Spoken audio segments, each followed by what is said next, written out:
बुढ़ापे में औलाद से धक्के खाना नहीं चाहते हो तो अपनी औलाद को इन 3 कामों की हवा मत लगने देना। मित्रों, कई बार जब हम देखते हैं कि किसी बेटे ने अपने माँ बाप को धक्के मारकर घर से बाहर निकाल दिया या बूढ़े होने पर उन्हें बुढ़ापे का कष्ट सहने के लिए अकेला छोड़ दिया, किसी बेटे ने अपने माँ बाप को भीख मांगने के लिए मजबूर कर दिया या उन्हें अपने ही हाथों से मारते पीटते हैं, उन्हें बेइज्जत करते हैं, सब देखकर ज़हन में एक बात याद आती है कि यदि यही दिन देखने के लिए औलाद पाली जाती है तो ऐसी औलाद से तो बिना औलाद के होना ठीक है। लेकिन कई बार इस तरह की परिस्थितियों का जिम्मेदार मनुष्य स्वयं होता है। औलाद ऐसी होती नहीं है पर हम उसे ऐसा बना देते हैं। ऐसी ही एक कहानी है एक नालायक बेटे की जो आपको सोचने पर मजबूर कर देगी। तो चलिए सुनते हैं दिल को झकझोर देने वाली यह कलयुग बेटे की वह सच्चाई जिस पर हर किसी को गौर करना चाहिए। मित्रों, किसी शहर में एक सुनील नाम के सज्जन रहते थे जो एक चपरासी का काम करते थे। उनकी पत्नी का नाम सुमन, जो अपनी पति का बहुत सम्मान करती थी और हमेशा अपने पति की आय के अनुसार खर्च करती थी। उनका एक बेटा और एक बेटी थी। बेटी की शादी हो चुकी थी। बेटे का नाम राकेश था। सुनील और उसकी पत्नी ने राकेश को खूब पैसा लगाकर पढ़ाया, उसके सारे खर्चे उठाए। एक ही तो बेटा है, इसीलिए सुनील ने राकेश की सुख सुविधाओं में और उसकी पढ़ाई लिखाई में कोई कोर कसर नहीं छोड़ी थी। उसे महंगे से महंगे स्कूलों में, कॉलेजों में पढ़ाया।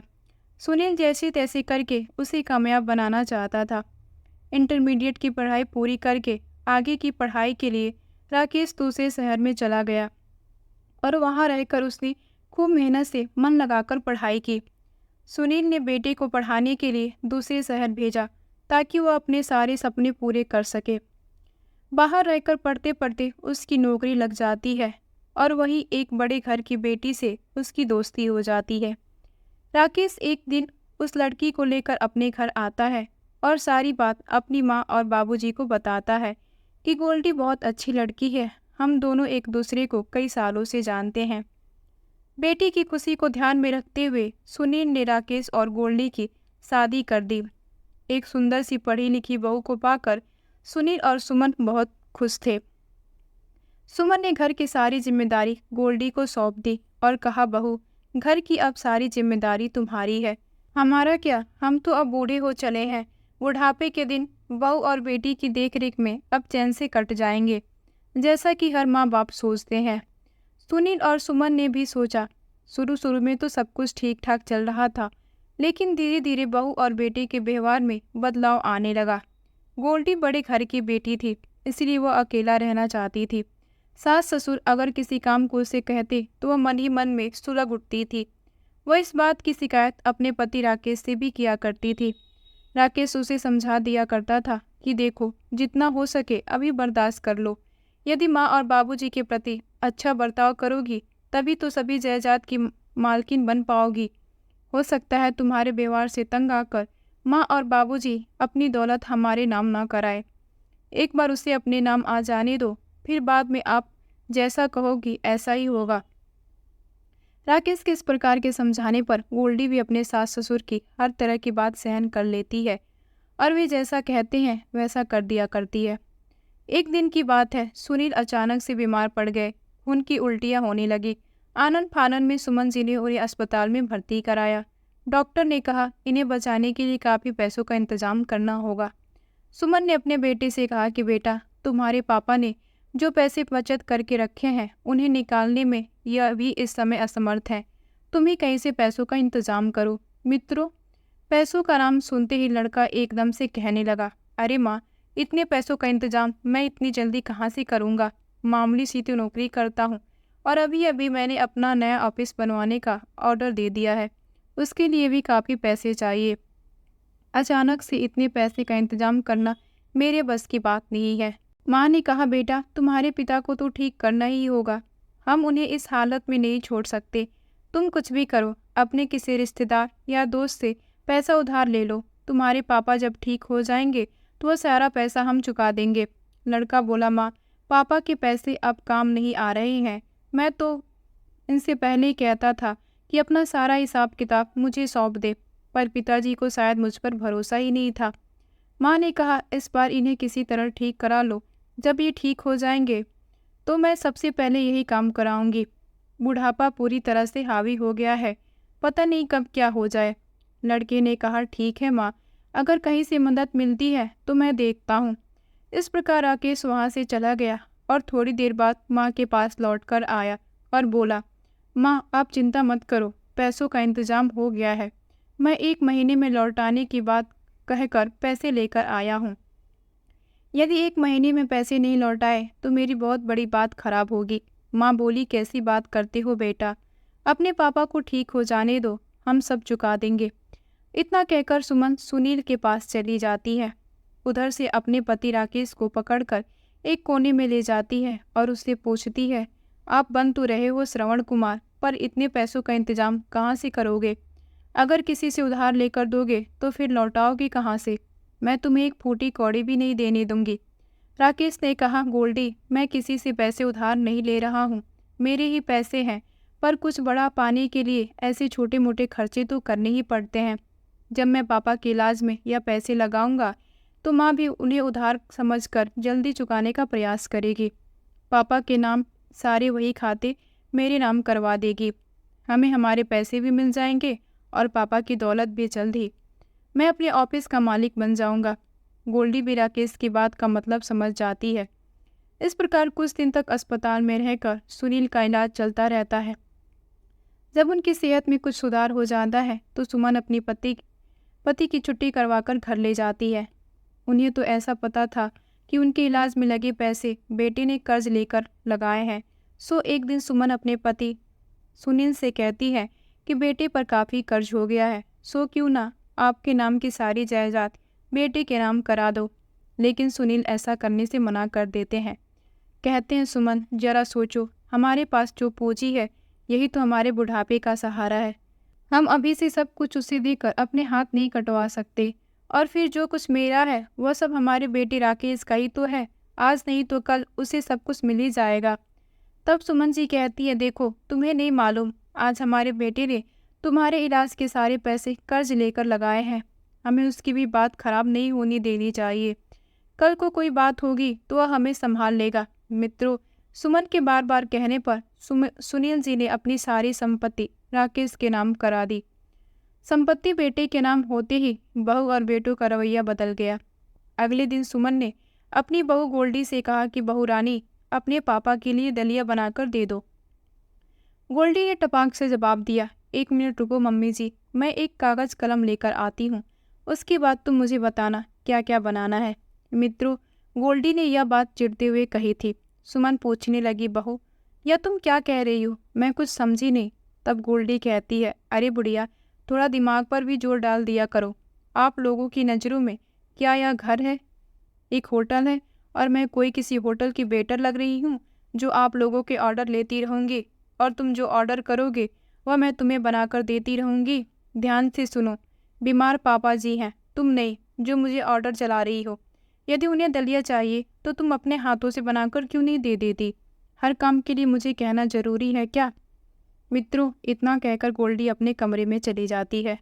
सुमन अपने पति से कहती है, आज ही लगता है बहू पूरे दिन काम करके थक गई होगी, इसीलिए इतना चिढ़ रही है। परंतु आप चिंता मत करिए, जैसे ही बहू का गुस्सा शांत होगा वह हमारे पास आकर माफ़ी मांगने लगेगी, देखना।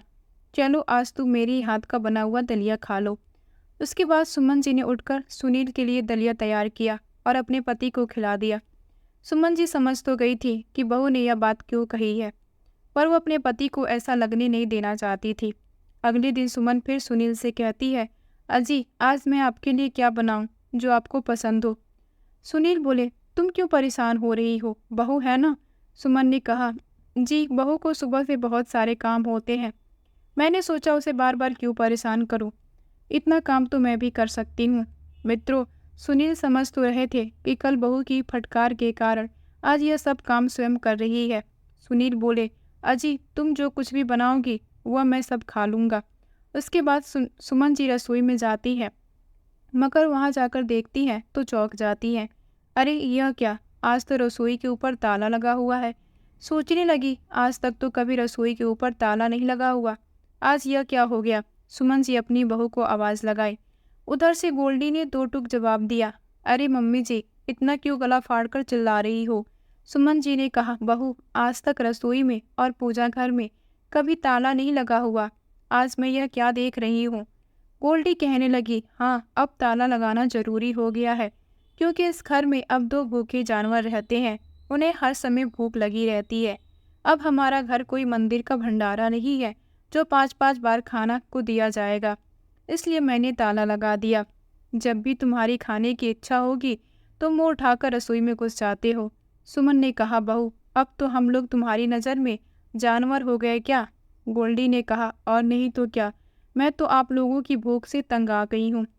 आज से मैं डिसाइड करूँगी कि तुम्हें कब खाना है और क्या खाना है। अपनी बहू की यह बात सुनकर सुमन गुस्से से लाल पीली हो गई। कहने लगी, तेरी यह मजाल कि हमें जानवर कहे और हमारे खाने का तू हिसाब रखेगी? यह घर मेरा है और हम इतने गरीब नहीं हैं कि खाना भी नाप तोल कर खाएंगे। जब राकेश को पता चलेगा तुमने हमारे साथ कैसा व्यवहार किया है तो वह तुम्हें बहुत अच्छी तरीके से सबक सिखाएगा। गोल्डी कहने लगी, हाँ, तू मुझे अपने बेटे की धमकी ना दे। तेरे बेटे को सब कुछ पहले से ही पता है। उन्हें मालूम था कि आप लोग ऐसा ही करोगे, इसीलिए तो उन्होंने तुम्हारी सारी जायदाद अपने नाम करा ली। अब तुम लोग हमारे अधीन हो। और हाँ, आज से इस घर में मुफ्त की रोटियां नहीं मिलेगी। पापा पापा ही तो बीमार है, आप तो ठीक ठाक हो, इसीलिए आज से पूरे घर का काम तुम ही करोगी, वरना हमें आप लोगों को उठाकर बाहर निकालने में जरा भी देरी नहीं लगेगी। मित्रों, अपनी बहू की ऐसी जली कटी बातें सुनकर सुमन जी बिना कुछ कहे अपने कमरे में चली जाती है। आंखों से आंसू बह रही थी।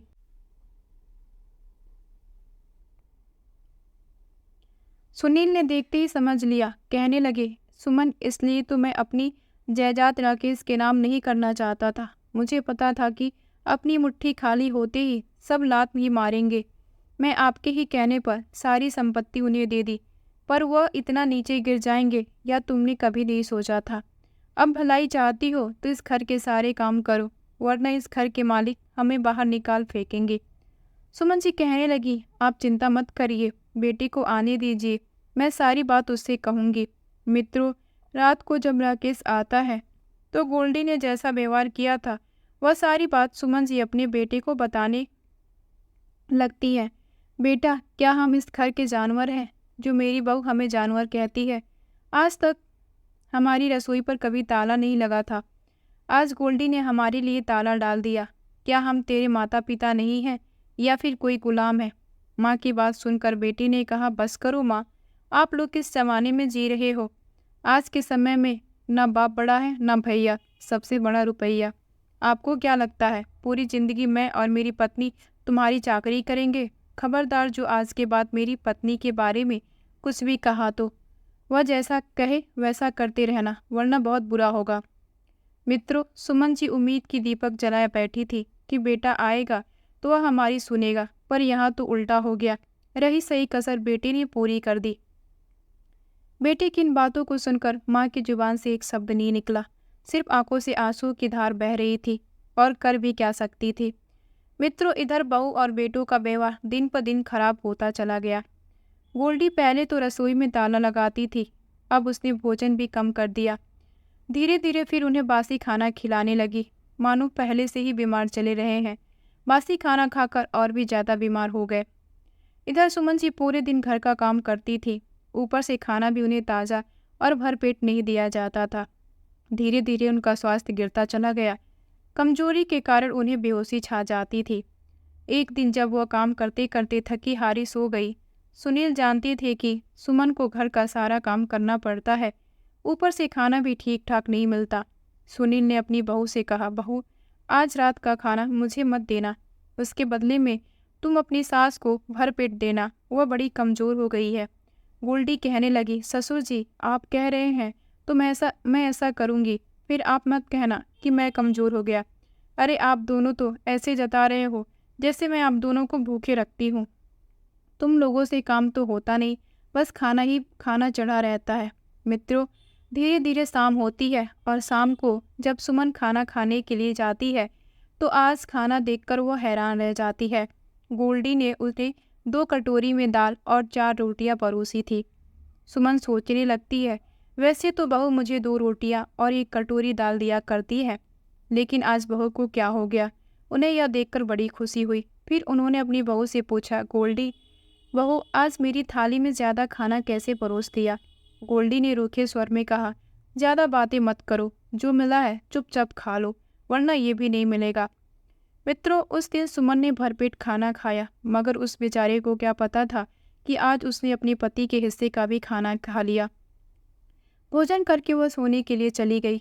आज वह बहू का व्यवहार अपने पति को बताना चाहती थी, पर पति के कमरे में पहुंची तो सुनील जी सो चुके थे, तो सोचा चलो सुबह बता दूंगी। इस तरह सुमन जी ने अपने कमरे में सोने के लिए चली जाती है। इधर जब सवेरा होता है तो सुमन जी अपने पति के कमरे में पहुंची। उन्होंने देखा कि उनके पति सुनील चारपाई से नीचे गिरे पड़े थे। उनके मुंह से काफ़ी खून बह रहा था। यह देखकर सुमन जी घबरा जाती हैं। उन्होंने जल्दी जल्दी अपने बेटे को खबर दी और अस्पताल में भर्ती करवाया। बेटी ने अपने पिता को ले जाकर सरकारी अस्पताल में भर्ती करवा दिया और उन्हें छोड़कर चला आया। डॉक्टर ने कहा अगर इन्हें खून की व्यवस्था नहीं हुई तो इनको बचाना मुश्किल हो जाएगा। अब सुमन जी खून की व्यवस्था कहाँ से करती, पैसे तो उनके पास थे नहीं। आखिरकार जब उनका मन नहीं माना तो वह बेटे के ऑफिस पहुंच गई। बेचारी सुमन जी उसके ऑफिस के बाहर बैठकर उसका इंतजार कर रही थी कि बेटा कब आएगा। सूखी आंखों से उसके दरवाजे की तरफ देख रही थी। काफ़ी देर हो चुकी थी, अभी तक राकेश नहीं आया था। बैठे बैठे उनके घुटनों में दर्द होने लगा। तभी वहाँ एक चपरासी ने देखा कि बूढ़ी माँ ऑफिस के बाहर बैठी है, तो उस चपरासी ने तरस खा के उन्हें बैठने के लिए कुर्सी दे दी। सुमन जी उसे आशीर्वाद दिया। थोड़ी देर के बाद उसने देखा कि उसका बेटा एक बड़ी सी गाड़ी से उतर रहा है, और जैसे वह गाड़ी से नीचे उतरा तो सुमन जी भागकर उसके गले लगकर फूट फूट कर रोने लगी। अपनी माँ को मैले कुचले कपड़ों में अपने गले लगता देख राकेश अपने आप को अपमानित महसूस करने लगा। उसने अपनी माँ को दूर झटकते हुए कहा, कौन है यह बुढ़िया और यहाँ क्या कर रही है। चपरासी ने कहा, सर वह बहुत देर से आपका इंतज़ार कर रही है, जब से आई है तब से बैठी रो रही है। राकेश अपने नौकर पे चिल्लाता है, तुम्हारा दिमाग खराब है, किसी को भी यहाँ बिठा लेती हो, यह मेरा ऑफिस है, भिखारियों का नहीं। कुछ पैसे देकर अभी यहाँ से इसे निकालो। पता नहीं कैसे कैसे लोग बेशरम की तरह मुँह उठाए चले आते हैं। मित्रों, अपने बेटे के मुँह से यह सब सुनकर सुमन जी का हृदय छलनी छलनी हो जाता है। कहने लगी, बेटा तुम ठीक कह रहे हो, मैं एक भिखारी हूँ। आज मुझे अपनी पति की प्राण बचाने हैं, इसलिए भीख मांगने आई हूँ। हो सके तो कुछ दे दो बेटा, डॉक्टर ने उन्हें खून चढ़ाने को कहा है। तुम्हारे पिता इस समय अस्पताल में जिंदगी और मौत से जूझ रहे हैं। इतना कहते हुए सुमन जी राकेश के पैरों में गिरकर गिड़गिड़ाने लगती है। तब राकेश उनका हाथ पकड़कर एक ओर ले जाता है और कहता है, सुन बुढ़िया, ना तो मेरे पास इतना वक्त है और ना ही उस बुढ़े को ब्लड देने के लिए खून का एक कतरा। सुमन जी अपनी झोली फैलाकर कहती हैं, बेटा इस समय तुम मेरी मदद कर दो, मैं अपने शरीर का एक एक कतरा बहाकर तुम्हारा कर चुका दूंगी। अगर तुम्हारी थोड़ी सी खून देने से तुम्हारे पिता की जान बच जाती है तो उन्हें बचा लो। राकेश चिल्लाते हुए अपनी माँ से कहता है, अरे जा भिखारी यहाँ से, तुझे मुंह क्या लगा लिया, तू तो पीछे ही पड़ गई। मित्रों, उसने 101 के नोटों की कंडी निकालकर सुमन जी के मुंह पर फेंक दी और बोला, इससे ज़्यादा मेरे पास कुछ नहीं है। इतना कहकर वह अपने हाथों को झटक कर वहाँ से चला जाता है। मित्रों, वहाँ का जो चपरासी होता है वह ये सब देख रहा था। सुमन जी की हालत पर उसे बड़ा तरस आ रहा था।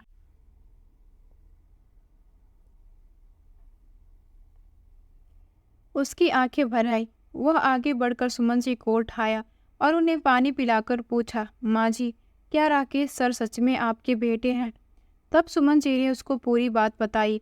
उस बूढ़ी माँ की कहानी सुनकर उसका भी दिल अंदर से दहल गया। वह उन्हें धीरज बंधाया और उनके हाथ अपने हाथ में थाम कर बोला, अम्मा जी आप चिंता मत करिए, सब ठीक हो जाएगा। मुझे बताइए, मैं आपका बेटा हूँ, मैं आपके लिए क्या कर सकता हूँ। अगर बाबूजी को खून की ज़रूरत है तो मैं अपना खून उन्हें दे दूंगा। उधर थोड़ी देर के बाद राकेश अपनी मीटिंग समाप्त करके जब बाहर आया तो उसने अपनी माँ को वहीं पर बैठा देखा। वह उन्हें देखकर एकदम गुस्से से भर गया।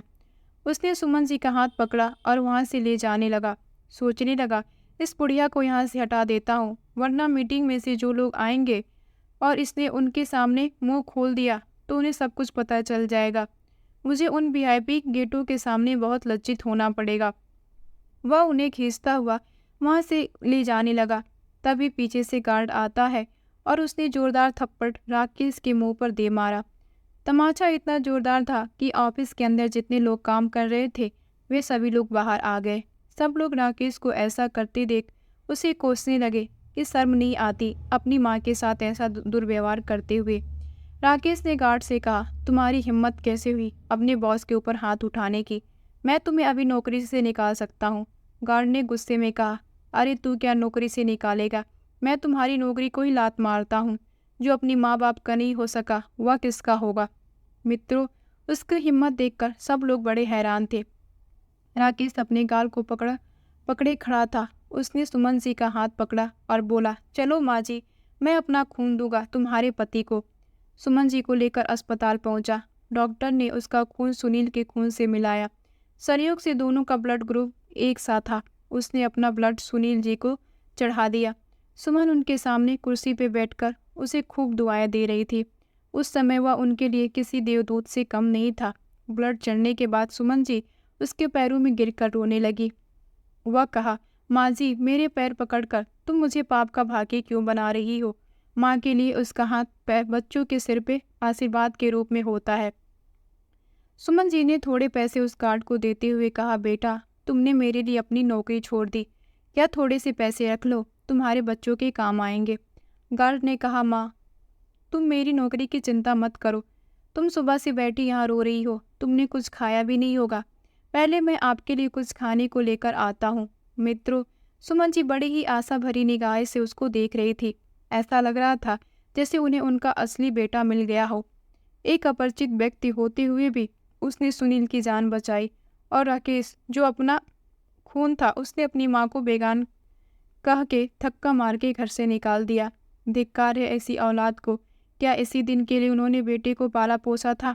क्या उसी बेटे को पढ़ाने लिखाने के लिए उन्होंने दिन रात बैल की तरह बोझा ढोया था? मित्रों, उधर वह गार्ड कुछ खाने के लिए लेकर आता है। इधर डॉक्टर अपने कैबिन से निकलकर आता है और सुमन जी को बताता है कि माँ जी, माफ़ करना, हम आपके पति को नहीं बचा पाए। यदि ब्लड का इंतजाम 2 घंटे पहले हो जाता तो शायद उनकी जान बच सकती थी। यह सुनते ही सुमन जी को ऐसा लगा जैसे किसी ने उन पर वज्र सा गिरा दिया हो। उन्होंने अंदर जाकर देखा तो सुनील एकदम शांत पड़े हुए थे। सुमन जी की आंखें बिल्कुल सूखी हुई थी। पत्थर की मूर्ति बनकर वे अपने पति के सामने बैठ गई। उधर उसी समय उनकी बेटी कमला का फ़ोन आता है। फ़ोन उठाते हुए सुमन जी अपनी बेटी को बताया कि बेटा, तुम्हारे पापा अब नहीं रहे। चलो अच्छा हुआ जो मेरे मरने से पहले ही चले गए। अगर मैं पहले मर जाती तो मेरी आत्मा भटकती रहती। तब कमला बताती है, माँ, क्या सचमुच पापा इस दुनिया को छोड़कर चले गए? कल रात को मुझे एक बात कह रहे थे कि बेटा, अपनी माँ का ध्यान रखना। बेटी ने कहा, माँ, मैं अतिशीघ्र वहाँ पहुँच रही हूँ, मुझे आने में 2 दिन लग जाएंगे। मित्रों, इधर शाम तक सुनील का क्रियाकर्म हो जाता है। बेटी विदेश में रहती है, इसीलिए उस दिन नहीं आ सकी। वह भी सुमन जी को सांत्वना देकर अपने घर लौट जाता है। इधर जब गोल्डी ने सुना कि अगले दिन हमारी ननद आ रही है तो उसने अपने पति राकेश से कहा, पता नहीं वह क्या करेगी जब उसे सब कुछ पता चले कि बाबूजी की जान हमारे कारण गई है। राकेश ने कहा, उसे बताएगा कौन कि बाबूजी हमारे कारण मर गए? जवाब दिया, आपकी माँ उसे ज़रूर बता देगी। तो राकेश ने कहा, तुम चिंता मत करो, मैं इस बुढ़िया को उसी बुढ़े के पास भेज देता हूँ। कमला तो कल आएगी, आज ही इसका इंतजाम कर देते हैं, फिर हमें किसी का कोई डर नहीं रहेगा। अगर कोई पूछेगा तो हम कह देंगे पापा के गम में माँ भी चली गई, और सब लोग मान भी लेंगे। मित्रों, राकेश और उसकी पत्नी सुमन जी को मारने का प्लान बना लेते हैं। सोचा कि इसकी खीर में जहर मिलाकर खिला देते हैं, इसकी भी राम नाम सत्य हो जाएगी। गोल्डी ने खीर तैयार की और उसमें जहर मिलाकर अपनी सास सुमन जी को खिलाने के लिए उसके कमरे में पहुंच गई। लेकिन उन्हें नहीं पता था कि कमला ने कल आने के लिए कहा था, वह आज ही आ जाएगी। कमला के पास एक चाबी का सेट था जो उसके पिता ने दिया था कि हमारे ना होने पर बेटी जब भी घर आए तो वह अंदर जा सके। इधर गोल्डी अपनी सास को खीर में जहर खिलाने वाली थी। उधर कमला ने आकर उनकी सारी बातें सुन ली और उन्हें अपने फ़ोन में रिकॉर्ड कर लिया। उसके बाद कमला ने दरवाज़ा खोला और अंदर गई। जाते ही गोल्डी के गाल पर जोरदार तमाचा जड़ दिया। कहने लगी, अब मैं समझ गई कि मेरे पापा मरे नहीं, तुम लोगों ने उन्हें मारा है। अब तुम माँ को भी मारने जा रहे हो। अचानक आया देखकर दोनों की सट्टी पुट्टी गुम हो जाती है। कमला ने फ़ोन करके पुलिस को वहाँ बुला लिया और उन दोनों को पकड़वा दिया। उन्होंने जो अपने नाम सारी जायदाद करवा ली थी उसे भी दोनों से छीन लिया।